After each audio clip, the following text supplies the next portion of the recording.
This is a look at the Antelope Valley Rural Museum. Going up here at the Antelope Valley Fairgrounds. Tonight we're going to have a meeting of the AV Historical Society inside this building and get introduced to what these people are doing. I'm going to hand it off to Jeff to open that because he's on the board. You get to open it.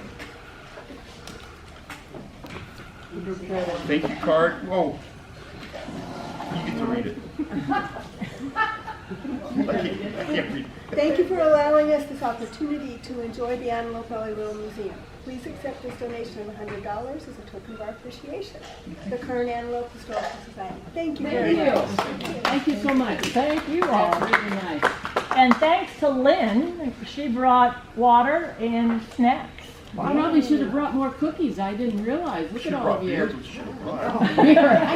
wasn't thinking. Anyway, I want to let them have just a few minutes, not long, just to tell us about this whole facility, because some of you were not here when Giovanni talked to us at our last meeting, and then a little bit about the plans that are coming up. So, Okay. As she said, my husband is the person involved in the board, not me. But it started as the Rural Olympics Hall of Fame in 2005.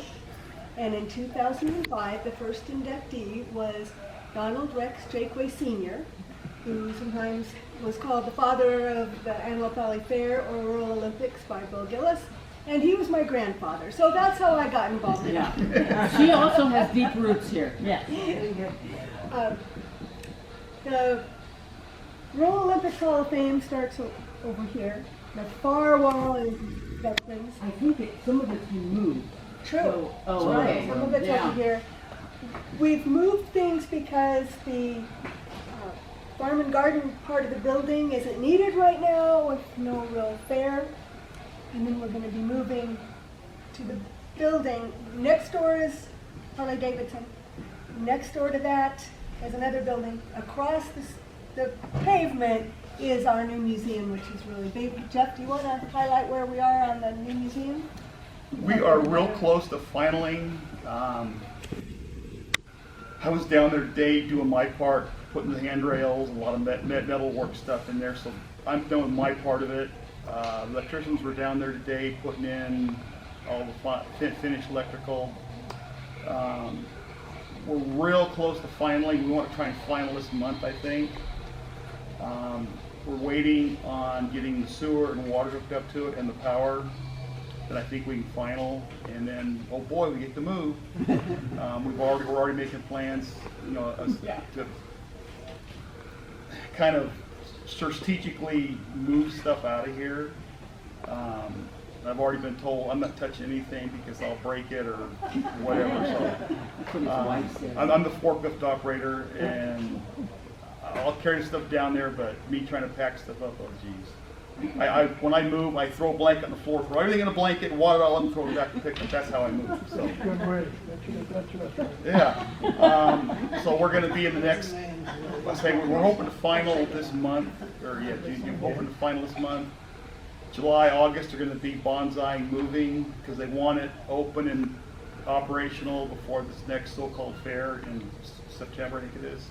Late September, right? Yeah, so they want it all up and operational by then. So we're going to be we got a lot to move because everybody's got to come out of these cabinets, and then cabinets move and then go back in them again. So yeah, it's going to be quite a little operation to get moved.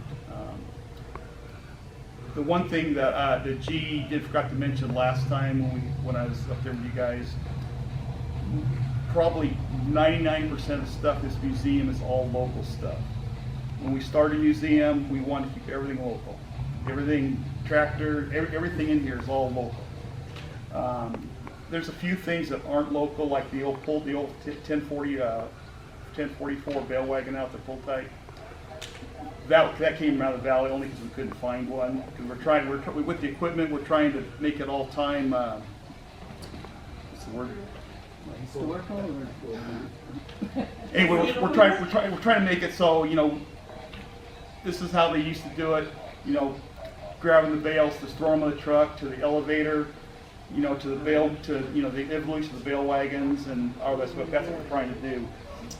So some stuff has come from out of the valley, but not much. All the balers, almost all the equipment, all this stuff is all local stuff. This truck, it came from a ranch out on the west side, and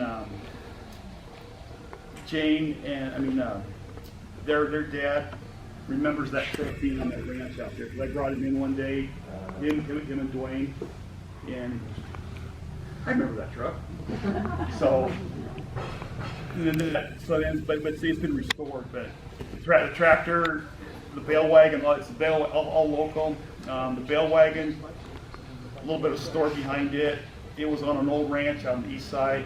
Guy just always collected stuff, never got rid of anything, because most of the farmers in the valley, it wore out, went to scrap.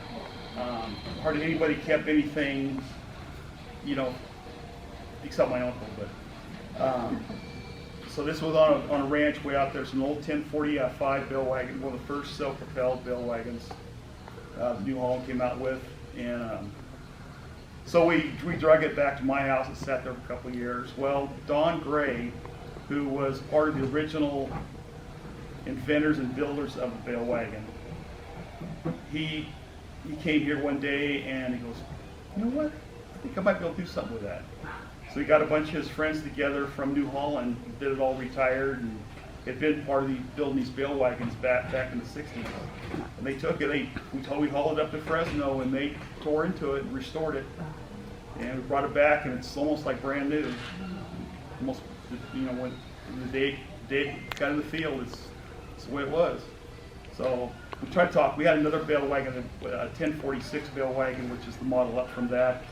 We tried to get him to take one of those and restore, but nah, we're too tired now. But we were lucky to get that one restored. You guys have done an amazing job.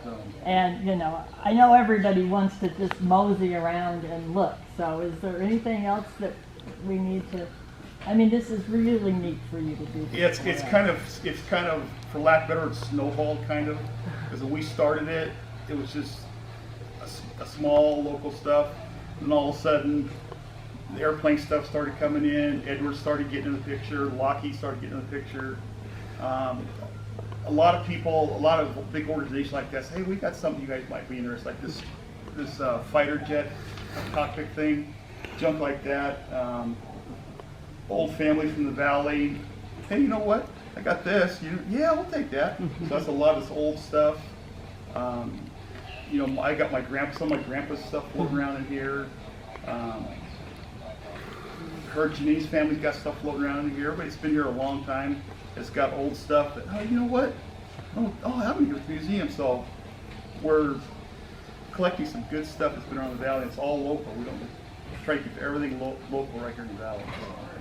It's really neat that you've expanded from just the farming to. It's expanded, yeah. Well, it's everything that's went on in the valley. You know, farming was the biggest thing. That was the biggest thing. And then you had aircraft come in with, you know, Edwards and all of that, and Lockheed. And just kind of, you know, the big joke is now we're going to start having to do marijuana grow. Yeah. So solar panels, that kind of good crap. You know. Well, anyway, thank you again. Does anyone have any questions? Walking around, if you Let's have just any questions. meander. Thank you again for this donation to the museum. We really appreciate it. Yeah, thank you. We'll be wandering around with Do you you. want to do tours at all? Well, I don't know. I think I get the impression that maybe everyone wants to just kind of wander and look on their own. But we're all going to be wandering too. Okay, well, if anyone wants to track one of these people and ask them for a tour, they're here. And if anyone wants to pay their membership dues, I'm here. Thank you, Kelly. Yes, membership dues, our new year started June 1st. So Kelly is collecting.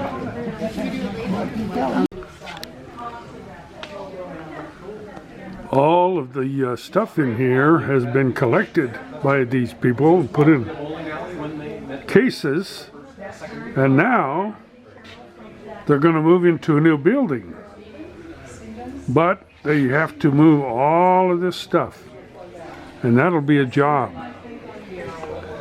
And then, as they started going around, people started saying, well, I've got some old stuff for airplanes and stuff, and I'll donate it. And so now they have airplanes and military